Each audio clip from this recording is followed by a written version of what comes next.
আসসালামু আলাইকুম রহমতুল্লাহ। আল আহাদ সেন্টার থেকে আপনাদেরকে স্বাগতম। গত পর্বে আমরা সূরা আল ইমরানের ১৩৬ থেকে ১৪৫ নং আয়াতের বাংলা অনুবাদ ধারাবাহিকভাবে আপনাদের সামনে উপস্থাপন করেছিলাম। আজ আমরা সূরা আল ইমরানের ১৪৬ থেকে ১৫৫ নং আয়াতের বাংলা অনুবাদ ধারাবাহিকভাবে আপনাদের সামনে উপস্থাপন করব ইনশাআল্লাহ। আউযু বিল্লাহি মিনাশ শাইতানির রাজিম। বিসমিল্লাহির রহমানির রহিম। কত নবীগণ ছিলেন, লড়াই করেছে তাদের সাথে বহু আল্লাহওয়ালাগণ। অতঃপর আল্লাহর রাস্তায় তাদের যে বিপর্যয় ঘটেছে তাতে তারা মনোবল হারায়নি, দুর্বল হয়নি, নতি স্বীকারও করেনি। আল্লাহ তাআলা ধৈর্যশীলদেরকে পছন্দ করেন। এটি ছাড়া তাদের কোনো কথা ছিল না। তারা বলতো, হে আল্লাহ, আমাদের পাপরাশি এবং আমাদের কাজের মধ্যে সীমা লঙ্ঘন ক্ষমা করে দিন এবং আমাদের পাগুলো প্রতিষ্ঠিত রাখুন এবং আমাদেরকে কাফির সম্প্রদায়ের ওপরে বিজয় দান করুন।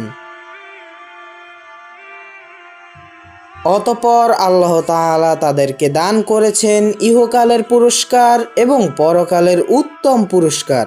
আল্লাহ তাআলা সৎকর্মপরায়ণদেরকে ভালোবাসেন।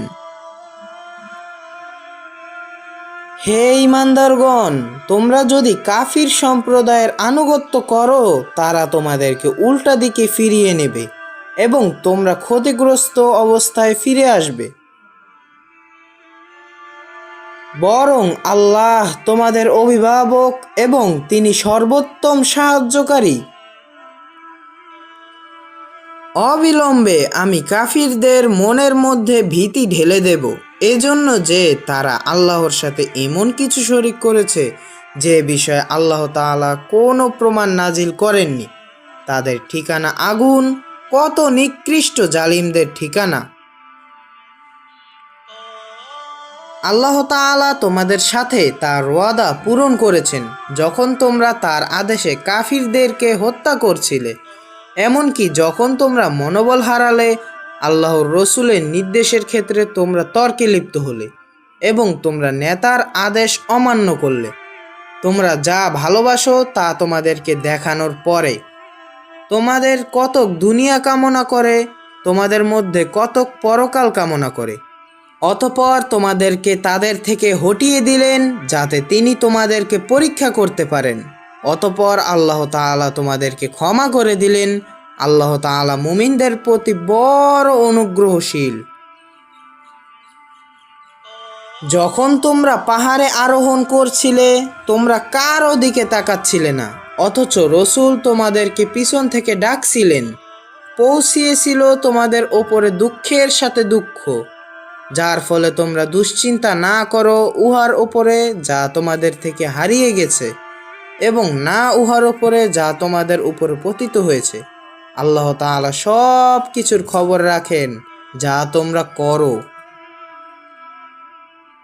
অতঃপর তোমাদের দুঃখের পরে তোমাদের উপরে প্রশান্তি স্বরূপ তোমাদের উপরে তন্দ্রা অবতীর্ণ করলেন, যা তোমাদের এক দলকে আচ্ছন্ন করেছিল। আর এক দল যাদেরকে দুশ্চিন্তায় ফেলেছিল তাদের নিজেদের জীবন। তারা আল্লাহ সম্পর্কে অসত্য ধারণা পোষণ করছিল জাহিলিয়াতের ধারণার মতো। তারা বলেছিল, আদেশের ক্ষেত্রে আমাদের কি কোনো অধিকার নেই? আপনি বলুন, আদেশের সকল অধিকার আল্লাহর। তারা তাদের মনের মধ্যে এমন কিছু লুকিয়ে রাখছিল যা তারা আপনার কাছে প্রকাশ করত না। তারা বলতো, আদেশের ক্ষেত্রে আমাদের কোনো অধিকার থাকলে আমরা এখানে নিহত হতাম না। আপনি বলুন, যাদের মৃত্যু অবধারিত, তোমরা যদি তোমাদের বাড়িতে অবস্থান করতে অবশ্যই সংগঠিত হতো হত্যা তাদের শয়ন কক্ষে। আল্লাহ তাআলা তোমাদের অন্তরের বিষয় পরীক্ষা করতে চান এবং তোমাদের অন্তরে যা কিছু আছে তা পবিত্র করতে চান। আল্লাহ তাআলা বিশেষভাবে অবগত যা অন্তরে আছে। তোমাদের মধ্য হতে যারা সেদিন ফিরে গেল যেদিন দুদল পরস্পর সম্মুখীন হয়েছিল, নিশ্চয়ই শয়তান তাদের পদস্খলন ঘটিয়েছিল তাদের কোনো কৃতকর্মের জন্য। আল্লাহ তাআলা তাদেরকে ক্ষমা করে দিয়েছেন। নিশ্চয়ই আল্লাহ তাআলা ক্ষমাপরায়ণ, সহনশীল।